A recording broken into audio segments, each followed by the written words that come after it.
গোয়েন্দা গল্প মানে কি শুধু গুরুগম্ভীর মানব মনের অন্ধকার দিক নিয়ে গল্প? বাংলা ভাষায় লেখা গোয়েন্দা কাহিনীতে হাস্যরসের আমদানি করেছিলেন ক্ষেমেন্দ্র কুমার রায়। তবে তা ছিল একটি বা কয়েকটি চরিত্র ভিত্তিক। তবে রসরাজ রসিক চূড়ামণি শিবরাম চক্রবর্তী যখন গোয়েন্দা গল্প লিখলেন, তা হয়ে উঠল দম ফাটা অনাবিল হাসির এক গোয়েন্দা গল্প। তার গোয়েন্দার নাম ছিল কল্কি কাশী। তিনি ভারতীয় গোয়েন্দা নন, কোরিয়ান গোয়েন্দা। জানেন কামচাটকা ভাষা, বুঝতে পারেন পশু পাখির ভাষা। নিতান্ত পাকচক্রে তিনি এই বাংলায় পায়ের ধুলো দিয়েছেন মাত্র। কল্কি কাশী হলেন অন্য আরেক বিখ্যাত গোয়েন্দা হুক্কা কাশীর একেবারে ভাইরা ভাই। এই গোয়েন্দা হুক্কা কাশী চরিত্রটির স্রষ্টা লেখক মনোরঞ্জন ভট্টাচার্য। রসে রসে হাসিতে সব মিলিয়ে কল্কি কাশীর মতো গোয়েন্দা গল্প বাংলা তথা বিশ্বে সাহিত্যের নিরিখে বেশ বিরল। আমাদের আজকের পর্বটি আমরা নির্মাণ করেছি কল্কি কাশীর কাণ্ড শীর্ষক গল্পটি থেকে। সাবস্ক্রাইব করুন আমাদের চ্যানেলটি, আর শুনতে থাকুন আজকের পর্ব।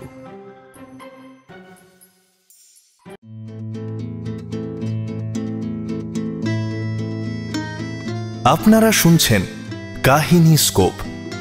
প্রত্যেক সপ্তাহে আমরা আপনাদের জন্য নিয়ে আসি পুরনো বা সমকালীন সাহিত্যিকদের অনবদ্য কিছু গল্প। প্রত্যেক শনিবার ঠিক বিকেল 4টে। নিয়মিত ভালো ভালো গল্প শুনতে সাবস্ক্রাইব করে রাখুন আমাদের এই চ্যানেলটি। কর্মস্থল থেকে ফিরতি বাসে হোক বা ট্রেনে, কানে গুঁজে নিন ইয়ারফোন আর শুনতে থাকুন কাহিনী স্কোপ, গল্পের বায়োস্কোপ।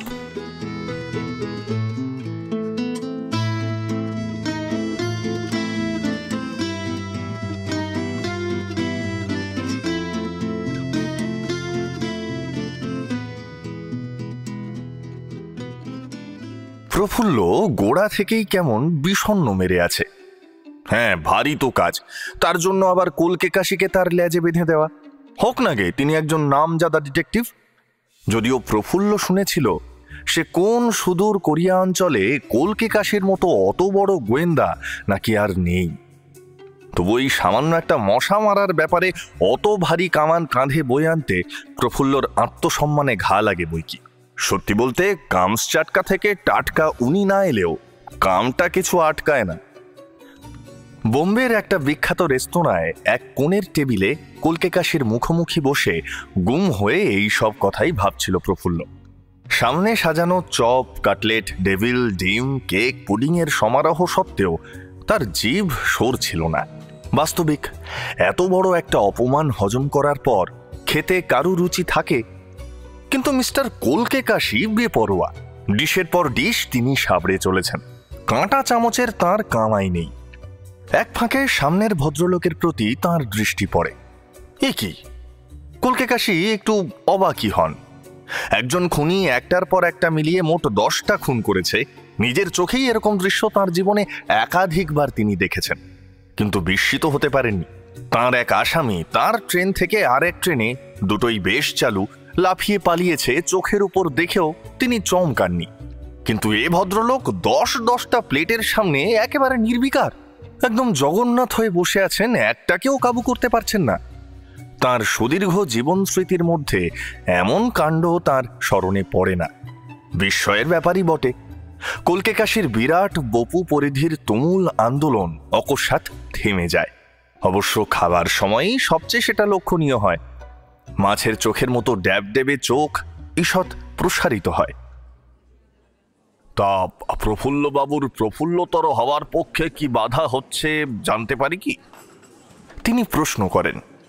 প্রশ্নটা করেন বাংলাতেই, সোজা পরিষ্কার বাংলা।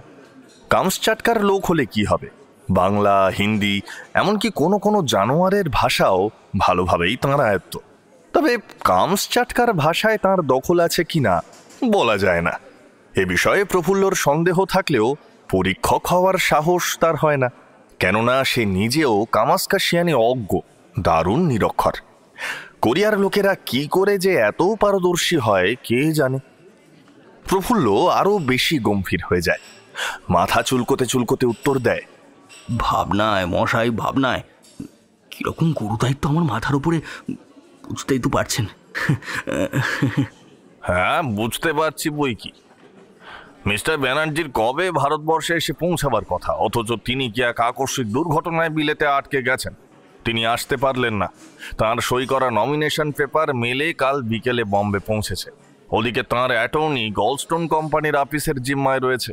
সেই নমিনেশন পেপার আজই সঙ্গে নিয়ে কলকাতা ছুটতে হবে আমাদের, তবেই 18 তারিখের আগে সেই নমিনেশন পেপার ফাইল হতে পারবে। 18ই হচ্ছে ফাইলিং এর শেষ দিন। তা না হলে মিস্টার ব্যানার্জির আর কাউন্সিলে যাওয়া হবে না এই যাত্রা। বলছি, বিলেতে মিস্টার ব্যানার্জির আকস্মিক দুর্ঘটনার মূলে কোনো রহস্যজনক কারণ আছে নাকি? আপনি কি মনে করেন? প্রফুল্ল জিজ্ঞেস করে। কলকে কাশি এর জবাব দেন না। এই নমিনেশন পেপার ডাকে পাঠানো একেবারেই নিরাপদ নয়। কোনো কারণে একদিন কিংবা কয়েক ঘন্টা লেট হলেই সমস্ত পণ্ড। আর তাছাড়া তার চেয়েও বড় আশঙ্কা হচ্ছে নমিনেশন পেপার মারা যাওয়ার। মারা যাওয়ার? প্রফুল্লর চোখ ছানা বড়া হয়। কেন? নমিনেশন পেপার মেরে কার কি লাভ? ওটা কি কোনো মার্তব্য বস্তু? হ্যাঁ, ডাকে পাঠালে, এমনকি রেজিস্ট্রি করে ইনশিওর করে পাঠালেও যথাস্থানে যথাসময় যথাযথ জিনিসটা পৌঁছাবে কিনা সে বিষয়ে যথেষ্টই সন্দেহ আছে। কার কি লাভ আপনি জিজ্ঞাসা করছেন? বাংলাদেশে দুটো বড় দল আছে, তা আপনি জানেন? প্রফুল্ল বলে, কই, জানি না তো। না, দলাদলির কোনো খবর আমি অবশ্য রাখি না। এই দুটি দলই কাউন্সিলে ঢুকতে চায়। দু দলে ভীষণ রেষারেষি। কাউন্সিলে যে দল ভারী হতে পারবে তাদেরই সারা বাংলায় আধিপত্য হবে। একটি দলের নাম হচ্ছে ফ্লু ফোক্স ফ্যান, যারা ইনফ্লুয়েঞ্জায় ভোগে, রেস খেলে আর ফ্যানের তলায় হাওয়া খায়। তারা মিলেই এই দল করেছে। আমেরিকার বিখ্যাত ক্লু ক্লুক্স ক্ল্যানের সঙ্গে এদের কোনো সম্বন্ধ নেই, একমাত্র দুই নামের এই ধনী মাহাত্ম্যর গোঁজামিল ছাড়া। বটে বটে বটে, বুঝলাম। প্রফুল্লর নিঃশ্বাস পড়ে কি পড়ে না। আর একটা দল কারা? মিস্টার ব্যানার্জি হচ্ছে এই ফ্লু ফ্লুক্স ফ্যানের পান্ডা। অন্য দলের নাম হচ্ছে বাই হুক অর ক্রুক। এই বাই হুক অর ক্রুক পার্টির নেতা হচ্ছেন মিস্টার সরকার। যেমন করেই হোক নিজেদের মতলব হাসিল করতে এরা সিদ্ধহস্ত। আপনি কি তাহলে বলতে চান যে সরকারি চালে মিস্টার ব্যানার্জি বিলেতে আটকে পড়েছেন? আপাতত আমি কোণের ওই লোকটার দিকে তোমার দৃষ্টি আকর্ষণ করতে চাচ্ছি বলে কলকে কাশি চোখ টিপে ইশারা করেন। এতক্ষণে কলকে কাশির ওপরে প্রফুল্লর কিঞ্চিত শ্রদ্ধার সঞ্চার হয়েছিল। সত্যি অনেক খবর রাখেন ভদ্রলোক। এই জন্যেই অপর দিক থেকে সহসা তুমি সম্বোধনেও সে অপ্রসন্ন হতে পারে না। কলকে কাশির ইঙ্গিতের অনুসরণ করে সে। ওই যে কাঠখোট্টা গোছের চেহারা, মাথার চুল ক্রপ করা, চোখে কুটিল চাহনি, আর ওই কোণের ছোট্ট টেবিলে বসে অমলেটের সঙ্গে ধস্তাধস্তি করছে। ওকে লক্ষ্য করলে সহজেই বুঝতে পারবে। এরকম ফ্যাশনেবল রেস্তোরাঁয় ওর গতিবিধি স্বভাবসিদ্ধ নয়। কাঁটা চামচের কসরতে এখনো অভ্যস্ত হয়ে উঠতে পারেনি বেচারা। খাদ্যের সঙ্গে কাটাকাটি নয়, হাতাহাতিতেই ও পরিপক্ক। উনি এখানে এসেছেন তোমায় অনুসরণ করে, কলকে কাশি জানান। আমায়? প্রফুল্লর বিশ্বাস হয় না। তার মানে? একটু কায়দা করে লক্ষ্য করলেই বুঝতে পারবে। চোখ অমলেটের উপর থাকলেও মনোযোগ কিন্তু ওর আমাদের দিকেই। কলকাতার এক বিখ্যাত চিজ, ওর মতো কৌশলী আর ভয়লেসীন ভদ্রগুন্ডা আর দুটি আছে কিনা সন্দেহ। ওই শ্রেণীর ক্রিমিনাল ব্রেনের আমেরিকায় জোড়া মিলতে পারে, কিন্তু এদেশে দুর্লভ। মিস্টার ব্যানার্জির পার্টি আমাকে যে তোমার সঙ্গে দিয়েছেন, উনি হচ্ছেন তার একমাত্র কারণ। প্রফুল্লর সহজে মুখ ফোটে না। সমস্ত ব্যাপারটা খানিকটা হজম করবার চোটে বলে, ওর নাম? ওর নাম হচ্ছে সমাদদার, ওরফে সমরেশ ঠাকুর, ওরফে গোপাল হাজরা, ওরফে নটবর রায়, ওরফে পোড়া গণেশ, ওরফে আরও 1 ডজন এইরূপ নাম। প্রেসিডেন্সি জেল আর হরিণবাড়ির গারদ ফেরত। আমার সঙ্গে ওর অনেক দিনের পরিচয়, অনেকটা হৃদ্যতার সম্বন্ধই বলতে পারো। এই কারণে আমাকে তোমার সঙ্গে দেখে একটু সংকোচ বোধ করছে, নইলে এতক্ষণে সে তোমার ঘাড়ে লাফিয়ে পড়তে একটুও দ্বিধা করতো না। প্রফুল্ল চমকে ওঠে। বলেন কি মশাই? হ্যাঁ, এইরকমই। কলকে কাশি যৎ সামান্যই হাসেন। সরকারের দল ওকে লাগিয়েছে তোমার পেছনে। ব্যানার্জির নমিনেশন পেপার নিয়ে তুমি যথাসময়ের আগে যথাস্থানে যাতে না পৌঁছাতে পারো, সেই জন্যই। এই জন্য যদি তোমাকে খুন করতেও হয়, ও কিন্তু পিছুপা হবে না। তবে কৌশলে কাজ উদ্ধার করতেই ও ভালোবাসে। খুনোখুনি করার তেমন পক্ষপাতী ও নয়। এ বিষয়ে একটু যেন সংকোচই আছে লোকটার।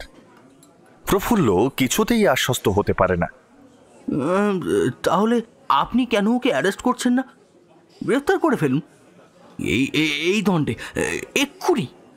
আহা, এখনো পর্যন্ত তো কোনো অপরাধ করেনি, কেবলই মনের মধ্যে এঁচেছে মাত্র। এবং মনের আঁচার জন্যই যদি গ্রেপ্তার করা শুরু করতে হয়, তাহলে এত লোককে ধরতে হয় যে জেলে আর জায়গা কুলোবে কিনা সন্দেহ। তাছাড়া মনের মধ্যেকার প্ল্যানের জন্য তো কাউকে আর জেলে পোরা যায় না। তাহলে তো ভারী মুশকিল। প্রফুল্ল আমতা আমতা করে। আমাকে খুন করে ফেলবে তবে? যদি করেই ফেলে তখন ওকে হাতে নাতে ধরে ফেলতে আমার দেরি হবে না। নিতান্তই যদি পালিয়ে না যায়, তবে সমাদদারের সঙ্গে হৃদ্যতারই সম্পর্ক। আমাকে দেখে অন্তত চক্ষু লজ্জার খাতিরেও তোমাকে একেবারে খতম করবে আমার মনে হয় না। আমি আছি তো, ভয় কি তোমার? বিশেষ ভরসাও পায় না প্রফুল্ল। এই জন্যই বলেছিলাম, ভয়ানক গুরু দায়িত্ব তোমার মাথায়। যদি নমিনেশন পেপার নিয়ে 18 11টার মধ্যে কলকাতায় না পৌঁছাতে পারো, তাহলে ব্যানার্জির আর কাউন্সিলে যাওয়া হলো না। সঙ্গে সঙ্গে তার দলের দফা ও রফা। মিস্টার সরকারের দলেরই একচ্ছত্র আধিপত্য হবে কাউন্সিলে। মন্ত্রিসভা ইত্যাদিও দখল করে বসবেন তাঁরাই। সামান্য একটা সই করা কাগজের উপর একটা পার্টির কতখানি নির্ভর করছে ভেবে দেখো। সে পার্টি তো আর যে সে পার্টি নয়, আদি ও অকৃত্রিম ফ্লুক্স ফ্যান। অর্থাৎ আপনার ভাষায়, যারা ইনফ্লুয়েঞ্জায় ভোগে, রেস খেলে, রেসে ফ্লুক্সের ঘোড়া ধরে ইত্যাদি। কিন্তু আমি তো এদের দলের কেউ নই, বিন্দু বিসর্গও জানি না। আমাকে এই মারাত্মক কাজে পাঠাবার মানে কি? প্রফুল্ল বিরক্তি প্রকাশ করে। তার মানে তুমি যে আপিসের কেরানি, তার বড় কর্তা এই দলের একজন হোমরা চোমরা। তিনি তো ফ্যানের হাওয়া খান, তাহলেই হলো। এসব কাজে অজ্ঞ এবং আনাড়িকে পাঠানোই হচ্ছে যুক্তিযুক্ত। নারী জ্ঞানওয়ালা লোক অনায়াসেই অন্য দলের ঘুষ খেয়ে, বুঝতেই পারছো। তাছাড়া তোমার উপর ওনাদের বিশ্বাস আছে। এত বড় দায়িত্বপূর্ণ কাজ তোমার উপর দেওয়ায় সেটা প্রমাণ হয় নাকি? তা বই কি, আমার গায়ে জোরও যথেষ্ট আছে।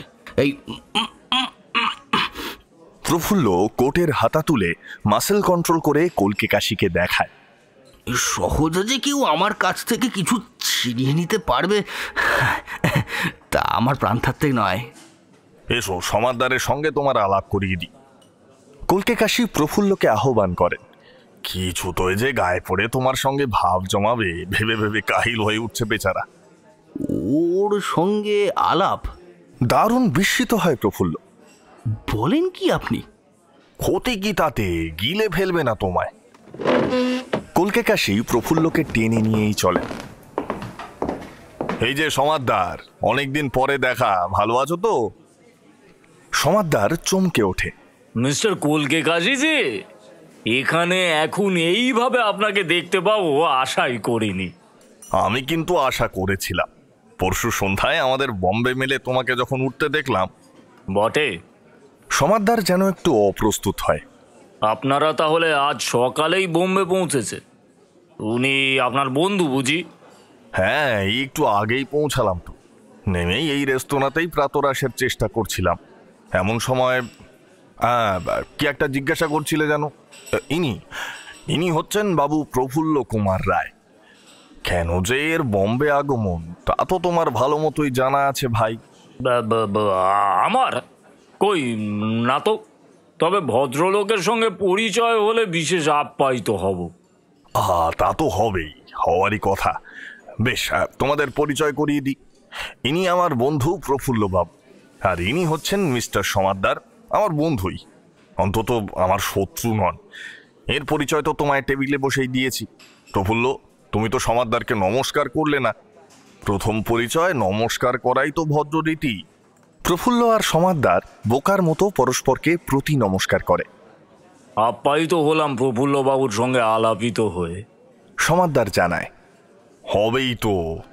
কলকে কাশি যোগ করেন, নিশ্চয়ই এই জন্যই কি কলকাতা থেকে এতটা পথ তোমাকে আসতে হয়নি বলো? ভাগ্যিস আমি ছিলাম এখানে। বন্ধু বান্ধবের উপকার করতে কখনোই আমি পিছোপা নই বলেই গায়ে পড়ে তোমাদের এই আলাপ করিয়ে দিলাম। সেজন্য অসংখ্য ধন্যবাদ আপনাকে মিস্টার কলকে কাশি। সমাদদার বিস্ময়ের ভান করে, কিন্তু আপনার কথাটা তো ঠিক বুঝতে পারছি না। সত্যি বলছো? কলকে কাশি আকাশ থেকে পড়েন, আমার সঙ্গে তুমি জোচ্চুরি করবে বিশ্বাস করতে আমার প্রবৃত্তি হয় না। সত্যি আপনার কথার কিচ্ছু বুঝতে পারছি না। এখানকার একটা ফিল্ম স্টুডিওয় চাকরির চেষ্টাতে আমার বোম্বে আসা। তাই নাকি? তবু তোমাকে বলে রাখছি, যদি তোমার অন্য কোনো উদ্দেশ্য থাকে তাহলে আমার কথাগুলো কাজে লাগবে। এখান থেকে প্রফুল্লবাবু যাবেন গলস্টোন কোম্পানির অফিসে, সেখানে তার কি কাজ আছে। আমি অবশ্য ওর সঙ্গে যাচ্ছি না। আর একটা জরুরি খবর, আমরা উঠেছি তাজমহল হোটেলে, তারপর আজ রাত্রের গাড়িতেই ফিরছি আমরা কলকাতা। তাহলে এখন আসা যাক, হোটেলেই আবার আমাদের সাক্ষাৎ হচ্ছে আশা করি। হতভম্ব সমাদদারের কাছ থেকে দুজনে বেরিয়ে আসে। প্রফুল্ল অসন্তোষ প্রকাশ করে, মিস্টার কলকে কাশি, আপনি একজন খুব বড় গোয়েন্দা হতে পারেন, কিন্তু আদৌ না, আদৌ না। এই বরাতের জোরেই যা করে খাচ্ছি ভাই। কিন্তু কিন্তু আপনি কি অনেক গুপ্ত খবর ওকে দিয়ে দিলেন না? কাকে? সমাদদারকে? কলকে কাশি অবাক হন, কিরকম গুপ্ত? এই আমার গলস্টোন অফিসে যাবার খবর এবং তাজমহল হোটেলে আমাদের ওঠার কথা, তারপর আজ রাত্রেই কলকাতা মেলে ফেরা। আহা, কেন, কি হয়েছে তাতে? ওর কত কষ্ট লাঘব হয়ে গেল বলো তো? কত সুবিধা করে দিলাম ওর। বেচারাকে এসব খুঁজে বের করতে আর হাঙ্গামা পোহাতে হবে না। তাহলে সেটা কি ভালো হলো?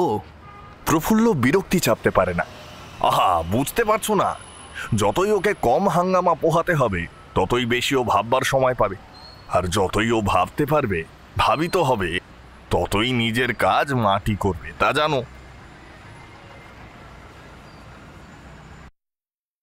অতঃপর প্রফুল্ল কলকে কাশির কাছে বিদায় নিয়ে একটা ট্যাক্সিতে চেপে বসে। একটু পরেই একখানা ট্যাক্সি প্রফুল্লর গাড়ি পিছু নেয়। এই ট্যাক্সিটা সমাদদারের। পর মুহূর্তেই আরও একখানা গাড়ি দূর থেকে দুজনকে অনুসরণ করে চলে। এই গাড়িতে আর কেউ নয়, স্বয়ং শ্রীযুক্ত কলকে কাশি মহাশয়। তিনখানি গাড়ি অনেক ঘুরে ফিরে শহরের উপকণ্ঠে এসে উপস্থিত হয় চারধারে বাগান ঘেরা প্রকাণ্ড এক বাড়ির ফটকে। গলস্টোন কোম্পানির বড় সাহেবের রেসিডেন্স। প্রফুল্ল গাড়ির ফটকের ভেতর ঢোকে। একটু দূরে সমাদদারের গাড়ি থামে। কলকে কাশির গাড়ি দ্বিতীয় গাড়ির পাশ কাটিয়ে যাওয়ার সময় যেতে যেতে অকস্মাৎ থেমে যায়। সমাদদার মশাইকে এখানে এই অবস্থায় দেখব তা তো আশা করতে পারেনি, কলকে কাশি বলেন। তার মুচকি হাসিটিও লক্ষ্য করবার মতো প্রকাশ পায়। এই একটু শহর দেখতে বেরিয়েছি। সমাদদার থতমত খায়। হাওয়া খেতেও বটে। শহর দেখতে শহরের বাইরে? মন্দ নয়। ফিল্ম আর্টিস্টের কাজটা তোমার তো পাকা তাহলে। কলকে কাশি গলা পরিষ্কার করেন। আমিও তাই আন্দাজ করছিলাম, যাচাই করে নিতেই এত দূর আসা। যাক, আমার কাজ আছে শহরে, আমি ফিরলাম। তারপর একটু হাসেন। আর হ্যাঁ, হয়তো তোমার জানাই আছে, তবু খবরটা তোমাকে দিয়ে রাখাই ভালো। ওই যে বাড়িটা, ওটাই মিস্টার গলস্টোনের। ব্যানার্জির নমিনেশনের কাগজপত্র আনতে প্রফুল্লবাবু ওখানেই গেছেন। দেখো, চেষ্টা করো যদি তোমার বরাত খুলে যায়। তাছাড়া বন্ধু বান্ধবের শুভাকাঙ্ক্ষা করাই তো আমার দস্তুর, জানোই তো ভায়া। কলকে কাশির গাড়ি মুখ ঘুরিয়ে নেয়। যে পথে এসেছিল সেদিকেই ফিরে চলে। সমাদদার কোনো জবাব দিতে পারে না। তারপরে আরও খানিকক্ষণ সমাদদারকে অপেক্ষা করতে হয়। অবশেষে প্রফুল্লর গাড়ি বাইরে বেরোয়। সমাদদারের আবার অনুসরণ। প্রফুল্লর ট্যাক্সি এসে দাঁড়ায় তাজমহল হোটেলের সামনে। সমাদদারেরও। প্রফুল্ল নেমেই ট্যাক্সিওয়ালাকে পাওনা চুকিয়ে শটান 13 নম্বর ঘরে ঢুকেই খিল আঁটে। সমাদদার যায় ম্যানেজারের কাছে, কি যেন বন্দোবস্ত করে ওর সঙ্গে। প্রায় ঘণ্টাখানেক পরে কলকে কাশির অভ্যুদয় হতেই প্রফুল্ল তক্ষুনি বলে, সর্বনাশ হয়েছে মিস্টার মিস্টার কলকে কাশি, সর্বনাশ। কলকে কাশি কিছুমাত্র বিচলিত হন না। কি সর্বনাশ? আরে সমাদদার এসে উঠেছে এখানে, আমাদের পাশের ঘরে 12 নম্বরই, জানেন না? তাই নাকি? আরে তাহলে তো ওকে মধ্যাহ্ন ভোজনের আমন্ত্রণ করতে হচ্ছে। আমি ওর শুভাগমন আশাই করেছিলাম। কলকে কাশি রসিকতা করছেন, প্রথমটা প্রফুল্ল তাই ভেবেছিল। কিন্তু সত্যি ডিনারের টেবিলে সমাদদারের পাশে বসে নিজের চক্ষু কর্ণকে ওর বিশ্বাস করতে হলো। ওর চিরকালের ধারণা গোয়েন্দায় আর বদমাইশে মুখোমুখি হলে ঝটাপটি বেঁধে যায়। শেষের জন্য স্বভাবতই পলায়ন পর এবং প্রথমের জন্য অর্থাৎ গোয়েন্দারা সর্বদাই ওদের পেছনে ব্যতিব্যস্ত। মাসিক পত্রের পাতায় আর গোয়েন্দা গ্রন্থমালা কাহিনী পড়ে পড়ে এইরকমই একটা বিশ্বাস ওর বদ্ধমূল হয়েছিল। কিন্তু এখন ওদের পরস্পরকে অন্তরঙ্গের মতো কথাবার্তা বলতে দেখে তার সে ধারণা দস্তুর মতো টলে গেল। মধ্যাহ্ন ভোজ স্বভাবতই প্রফুল্লর মাথায় উঠে গেল। মাঝে মধ্যেই তার কোটের বুক পকেটে হাত পুরে গুরুতর বস্তুটির অস্তিত্ব অনুভব করতে লাগলো। যে কাগজের টুকরোটির উপর একটা পার্টির জীবন মরণ নির্ভর করছে সেটা যত্নের সহিত কোটের লাইনিং এর সঙ্গে সেলাই করে রেখেছে। জিনিসটার সেখান থেকে অকস্মাৎ উবে যাওয়ার কথা নয় কিছুতেই, তবুও সে বারবার যাচাই করে নিজেকেই যেন ভরসা দিতে চাচ্ছিল। ওর হাতের কসরত কলকে কাশির নজরে পড়ে একবার। তিনি হাসতে থাকেন। ভয় নেই প্রফুল্ল বাবু, ও নিরাপদেই আছে এবং থাকবেও, যদি না তোমার কোট তুমি খোয়াও। কলকে কাশির কথায় প্রফুল্লর ভারী রাগ হয়, তার মুখ লাল হয়ে ওঠে। কলকে কাশি তা বুঝতে পারেন। আহা, আমি কি কোনো গুপ্ত কথা ফাঁস করে দিলাম নাকি হে? না প্রফুল্ল বাবু, সমাদদার জানতো যে তুমি কোথায় নমিনেশন পেপারটা রেখেছ। কে সমাদদার? জানতে না? সমাদদার সহাস্য মুখে ঘাড় নাড়ে। নিশ্চয়ই, কোটের লাইনিং, ওখানেই তো দামি জিনিস রাখবার জায়গা, সকলেই রাখে এবং সবাই জানে। গোয়েন্দা এবং বদমাইশ দুজনে মিলে অকপটে হাসতে থাকে।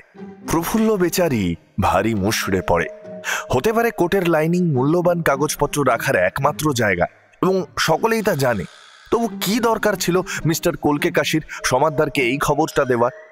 বরং যাতে সমাদদারের মনে এরকম কোনো সন্দেহ না জাগে বা জেগে থাকলেও তা দূর হয়, সেই চেষ্টা করাই কি উচিত ছিল না তার? কলকে কাশির গোয়েন্দাপনায় সে ঘাবড়ে যায় সত্যি।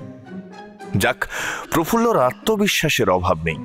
যতক্ষণ সে জেগে আছে ততক্ষণ তার কাছ থেকে কিছু কোটের কোটরের বা তার বাইরের কিছু ছিনিয়ে নেওয়া কারো ক্ষমতার বাইরে। এবং রাত্রে রেলগাড়িতে হয় সে গা থেকে কোট খুলবেই না, আর খোলেও যদি বা, তাহলে বালিশের মতোই সেটাকে ব্যবহার করবে। সে ঠিক করে রাখলো। তার তো ভারী সজাগ ঘুম। তার মাথার তলা থেকে কোট নেয় কার সাধ্য? খাওয়া শেষ হলে কলকে কাশি বলেন, এসো হে সমাদদার, একটু দাবায় বসা যাক। প্রফুল্ল, জানো নাকি দাবা খেলা? জানি, মানে ওই সামান্যই। প্রফুল্ল মুখ গোঁজ করে বলে। আমার আপত্তি নেই। সমাদদার জবাব দেয়। অল্পক্ষণের মধ্যেই খেলা বেশ জমে ওঠে। কলকে কাশি ও সমাদদারের তো ভালোই জানা আছে, প্রফুল্ল নেহাত কম যায় না। ক্রমশই ওর উৎসাহ বাড়তে থাকে। সমাদদারের চাল কেড়ে নিয়ে নিজে চাল দেয়। প্রফুল্ল উত্তেজিত হয়ে ওঠে আর গরম বোধ হয়। সে কোট খুলে ফেলে। সমাদদারের উপস্থিতি সম্বন্ধে ওর হুঁশই নেই তখন। সমাদদারও নিজের কোট খোলে এবং প্রফুল্লর কোটের পাশেই রেখে দেয়। খেলা চলতে থাকে।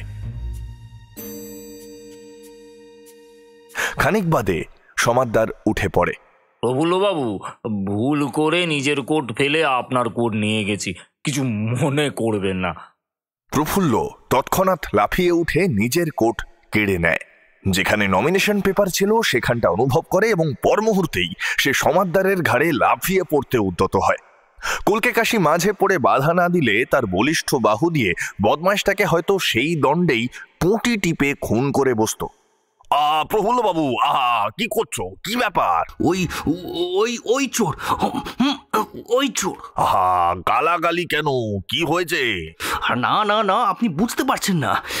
এই লোকটা এইমাত্র আমার কোর্ট থেকে নমিনেশন পেপার চুরি করেছে। আরে কলকে কাশি তেমনই অবিচলিত থাকেন। হে সমাদদার, তাই নাকি? প্রফুল্লবাবু তো সেই রকমই ভাবছেন, সমাদদার বলে। কিন্তু আমি নিজেই বুঝতে পারছি না কখন করলুম। সমাদদার উচ্চহাস্য করে, কলকে কাশিও হাসতে থাকেন। প্রফুল্ল রেগে আগুন হয়ে ওঠে, কিন্তু সে একা কি করবে? আপন মনেই সে ফুলতে থাকে। আগাগোড়া সমস্ত ব্যাপারটাই তার কেমন কেমন ঠেকে। সমাদদার ও কলকে কাশির মধ্যে যেরকম অন্তরঙ্গতা, তাতে ওর নিদারুণ সন্দেহ হতে থাকে। ওরা দুজনে নিতান্তই মাস্তুতো ভাই নয় তো? এই এই, তুমি যদি এক্ষুনি আমার কাগজ না ফিরিয়ে দাও, তোমার হাড় ভেঙে ছাতু করে দেবো বলে দিলাম। প্রফুল্ল ঘুষি বাগিয়ে প্রস্তুত। হচ্ছে কি সব? মারামারি কি ভদ্রলোকের কাজ? কলকে কাশি ওকে সামলাতে যান। আপনি থামুন মশাই, আপনারা এক গোত্র। আমি বেশ বেশ বুঝেছি, গোড়াতেই ধরতে পেরেছিলাম, কিন্তু সে সে যাক, আপনার কোনো কথা আমি শুনছি না আর। না। প্রফুল্ল মরিয়া হয়ে ওঠে। এবার সমাদদার বলে, আপনি যদি আমার গায়ে হাত দেন প্রফুল্লবাবু, তাহলে আমি কিন্তু এক্ষুনি হোটেলের ম্যানেজারকে ডেকে আপনাকে পুলিশে দেব। আপনার কাগজ যে আমি নিয়েছি তার প্রমাণ কি? বেশ, আমি আমি তোমাকে সার্চ করব, তোমার কামরাও সার্চ করব স্বচ্ছন্দে, এক্ষুনি। সমাদদার কলকে কাশির দিকে ফেরে। আপনিও কি সার্চ করতে চান মশাই? আসুন আসুন আমার সঙ্গে, আমার আপত্তি নেই। না, ওসব বাজে কাজে আমি সময় নষ্ট করি না। কলকে কাশি একটা সিগারেট ধরান। তুমি যদি সত্যি ও কাগজ নিয়ে থাকো সমাদদার, তাহলে এখন তোমাকে সার্চ করে কোনো লাভ নেই। কোথায় তুমি তা রেখেছো তাই যদি ভেবে বার করতে পারি, তাহলে তা পেতে আমার বিলম্ব হবে না। আপনি আপনি কি তাহলে সার্চ করতে প্রস্তুত নন? প্রফুল্ল এবার ক্ষেপে ওঠে। কলকে কাশির সংক্ষিপ্ত জবাব, আপাতত না। বেশ বেশ বেশ, আমি আমি নিজেই করব তাহলে। প্রফুল্ল সমাদদারের ঘরে যায়। ওর আপাদ মস্তক অনুসন্ধান করে, সবগুলো জামার ভেতরের বাইরের সমস্ত পকেট হাতড়ায়, কোটের যাবতীয় লাইনিং পরীক্ষা করে। অবশেষে মুহ্যমানের মতো যখন নিজের কামরায় ফেরে, তখনও কলকে কাশি জানলার গরাদের ফাঁক দিয়ে সিগারেটের ধোঁয়া ছাড়ছেন। মুখ না ফিরিয়ে তিনি বললেন, তখনই তো বললাম প্রফুল্ল বাবু, এখন ওকে সার্চ করে কোনো ফল নেই। কোথায় ও জিনিসটা সরিয়েছে যতক্ষণ তাই না আন্দাজ করতে পারছি। সমাদদার ফিরতেই কলকে কাশির কথায় বাধা পড়ে। প্রফুল্ল কোনো জবাব দেয় না। নিজের মধ্যে নিজেই নেই সে তখন, এতই সে দমে গেছে। তবে সত্যি বলতে কি, দোষ তোমার নিজেরই প্রফুল্ল বাবু। তুমি বলো, তোমার আরো সাবধান হওয়া উচিত ছিল কিনা। কলকে কাশি তাঁর কথাটা শেষ করেন, কিন্তু এই কথায় প্রফুল্লর এখন আর সান্ত্বনা কোথায়? সে গুম হয়ে থাকে। তারপর আস্তে আস্তে ঘর থেকে বেরিয়ে যায়। কলকে কাশি সমাদদারকে বলেন, ভারী দমিয়ে দিয়েছ তুমি বেচারাকে, ওর মুখ দেখলে মায়া হয় যে। সমাদদার ঘাড় নাড়ে। স্বভাবতই সে কোমল হৃদয়, সত্যি সত্যি দুঃখ হয় তার। বিজনেস মিস্টার কলকে কাশি, বিজনেস ভারী কড়া জিনিস। সে কথা হাজারবার, কিন্তু ভেবে দেখো দেখি কি সর্বনাশ হলো ওর। হয়তো চাকরি থাকবে না। ও তো ভেঙে পড়েছেই, আমিও খুব স্বচ্ছন্দ বোধ করছি না। কিন্তু কলকে কাশি সমাদদারের চোখের উপর চোখ রাখেন। তো কাগজখানা রাখলে কোথায় হে সমাদদার? সমাদদার হাসে। আমি যে রেখেছি আমি তো তা স্বীকারই করিনি। না, এবং তোমাকে স্বীকার করতেও বলছি না, কিন্তু এ কথাও ঠিক, ও কাগজ নিয়ে শর্টকাতে পারছো না তুমি। হাওড়ায় নেমেই আমি তোমায় আটকাবো এবং খানা তল্লাশিও করাবো, যাকে বলে পুলিশের খানা তল্লাশি। সমাদদার আতঙ্কিত হয়। সেটা কি সঙ্গত হবে মিস্টার কলকে কাশি? কাগজখানা যে আমার কাছে আছে তার বিন্দুমাত্র প্রমাণও আপনি পাননি। হ্যাঁ, সে না পাই, কিন্তু কাগজখানা তো আমি পেতে চাই। কলকে কাশির সংকল্প শুনে সমাদদারের শঙ্কা হয়। ও তৎক্ষণাৎ নিজের ঘরে যায়, গিয়ে মাথা ঘামাতে থাকে। অনেক ভেবে সে একটা উপায় আবিষ্কার করে। দরজায় খিল আঁটে, তারপর নিজের সুটকেস বার করে এক কোণের একটা গুপ্ত বোতাম টেপে, তার ফলে ডালার দিকের একটা লুকোনো খুপড়ি খুলে যায়। তার ভেতর থেকে সদ্য অপহৃত নমিনেশন পেপার বেরিয়ে পড়ে। সমাদদার কাগজটা পরীক্ষা করে, সেই সঙ্গে একখানা অনুরূপ নমিনেশন পেপারও। দ্বিতীয় কাগজখানা ফাঁকা। এখানে তাকে দেওয়া হয়েছিল আসল কাগজ চেনার সুবিধার জন্য। সমাদদার দ্বিতীয় কাগজের যথাস্থানে প্রথম কাগজের দেখা দেখি ব্যানার্জির সই নকল করে বসিয়ে দেয়। অর্থাৎ দেখলে মনে হবে একই কাগজ, হুবহু একই সই, কিন্তু একটু মনোযোগ দিয়ে পরীক্ষা করলেই এ সইটা যে জাল তা স্পষ্টই ধরা পড়ে যাবে। অবশেষে জাল কাগজখানা গুপ্ত ডালার মধ্যে এঁটে রাখে এবং আসল কাগজখানা একখানা লেফাফায় ভরে সে। খামের উপরে লেখা মিস্টার সরকারের নাম আর ঠিকানা। কাগজটা সঙ্গে করে নিয়ে যাওয়া নিরাপদ নয় দেখে রেজিস্ট্রি করে পাঠানোই সে সমীচীন মনে করে। ডাকে গেলেও তার সঙ্গে সঙ্গেই কলকাতায় পৌঁছাবে, তাই এরপর দরজায় তালা লাগিয়ে কাছাকাছি পোস্ট অফিসের উদ্দেশ্যে রওনা হয় সে। প্রফুল্ল ঘরে ঢোকে, আপন মনেই যেন বলে, দরজায় তালা লাগিয়ে সমাদদারকে বেরিয়ে যেতে দেখলাম, কিন্তু তাই নাকি? কলকে কাশি সিগারেটের ভুক্তাবশেষটা ছুঁড়ে ফেলে দেন। তাহলে তো ওর ঘরটা একবার তল্লাশ করতে হয়, এটাই তো সেরা সুযোগ। নকল চাবির সাহায্যে সহজেই তালা খুলে যায়। প্রফুল্লকে নিয়ে তিনি ঢোকেন। তা প্রফুল্ল বাবু, কোথায় কোথায় খুঁজেছিলে তুমি? প্রফুল্ল আঙুল দিয়ে কয়েকটা জায়গা দেখালো এবং বলল, এই সুটকেসটা দেখেছিলে? হ্যাঁ, মানে ওর ভেতরেও দেখেছি, ওখানে নেই। দেখেছ ঠিকই, তবু আরেকবার দেখা যাক।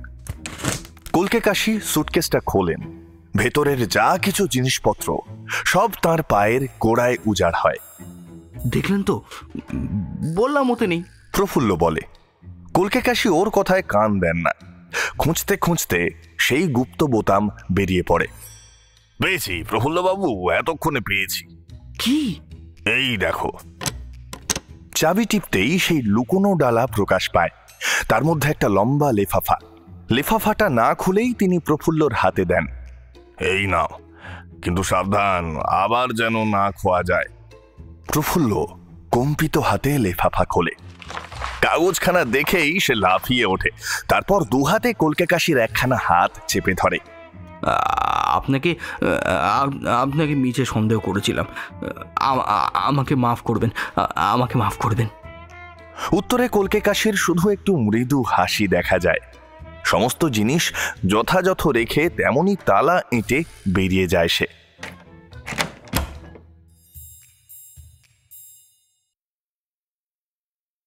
সমাদদার হোটেলে ফিরে নিজের ঘরে ঢুকেই তৎক্ষণাৎ ছুটে আসে কলকে কাশির কাছে। এটা কি ভালো কাজ আপনার মশাই? আমার অবর্তমানে আমার ঘরে ঢুকে সুটকেস খুলে। কলকে কাশি বাধা দেন। আমরাই যে সুটকেস খুলেছি তার প্রমাণ কি তুমি পেয়েছো? প্রমাণ ছাড়া তুমি তো চলো না সমাদদার। প্রফুল্ল এতক্ষণে মন খুলে হাসতে পারে। সমাদদার গজরাতে থাকে, ভয়ানক রাগের ভান করে, কিন্তু সেও মনে মনে হেসে নেয়। আর মিস্টার কলকে কাশি, তার মুখে হাসির কোনো চিহ্ন দেখা যায় না। সমাদদার চলে গেলে প্রফুল্ল মুখ খোলে। একবার বাগাতে পেরেছে, আর পারবে না। এ কোট আমি আর গা থেকে খুলছি না, না একদম না, এমনকি রাত্রেও না। থেকে শেখা ভয়ানক শেখা প্রফুল্ল বাবু। কলকে কাশি ঘাড় নাড়েন, এবং সেটা একবারই একটা মানুষের পক্ষে যথেষ্ট। আচ্ছা মিস্টার কলকে কাশি, সুটকেসটায় যে একটা গোপন খুপড়ি আছে, আপনি কি করে বুঝলেন? তোমার কোটের লাইনিং আছে যেমন করে সমাদদার বুঝেছিল। কলকে কাশি ব্যাখ্যা দেন। ও তো থাকতেই হবে। তোমার কি ডিটেকটিভ উপন্যাস একেবারেই পড়া নেই প্রফুল্ল বাবু? প্রফুল্ল নিজের বিদ্যাবত্তা জাহির করতে লজ্জা পায়। একেবারেই যে একাধখানা ওর পড়া নেই তা নয়, তবু সে সংকোচেই বলে, এবার থেকে পড়ব কিন্তু।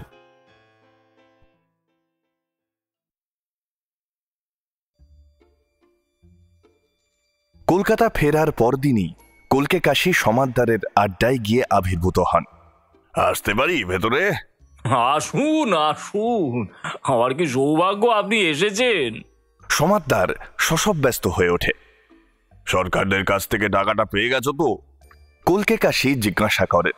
হ্যাঁ, কালই দিয়েছে, নগদ ৫,০০০। সমাদদার উত্তর দেয়। কেন, কি হয়েছে তার? না, এমন কিছু না। কলকে কাশি তার হাত ঘড়ির দিকে তাকান।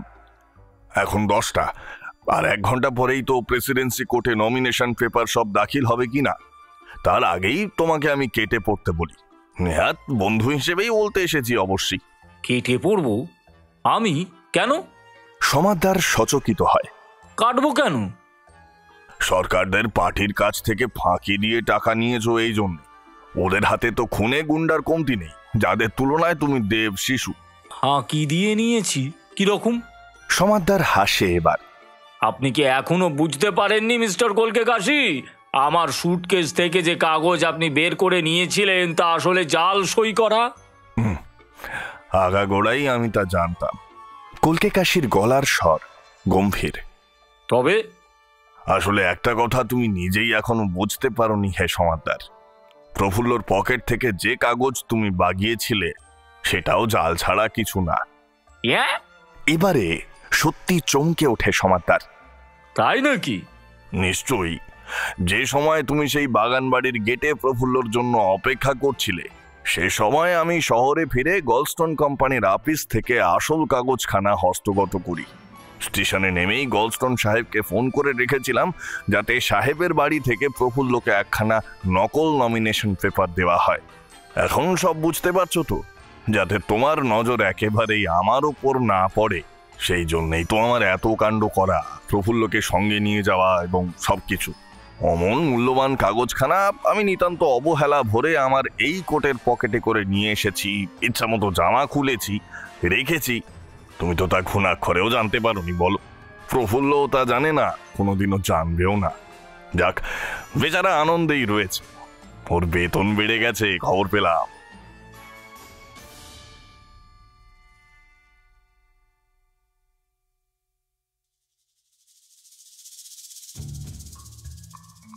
শুনলেন কাহিনী স্কোপের কলকে কাশি সিরিজের প্রথম গল্প কলকে কাশির কাণ্ড। মূল রচনা শিবরাম চক্রবর্তী। আজকের পর্ব পাঠে কথক এবং কলকে কাশির চরিত্রে শঙ্খ, প্রফুল্ল আমি শুভঙ্কর, সমাদদারের চরিত্রে অর্পণ, সাউন্ড ডিজাইন সম্রাট, স্ক্রিপ্ট সুশ্রীক, কভার রৌনক, সমগ্র পরিচালনায় কৌশিক রায়। আগামী সপ্তাহে আমরা আসছি আরও একটি নতুন পর্ব নিয়ে। সঠিক সময়ে নোটিফিকেশন পেতে অবশ্যই সাবস্ক্রাইব করে রাখুন আমাদের চ্যানেল কাহিনী স্কোপ, গল্পের বায়োস্কোপ।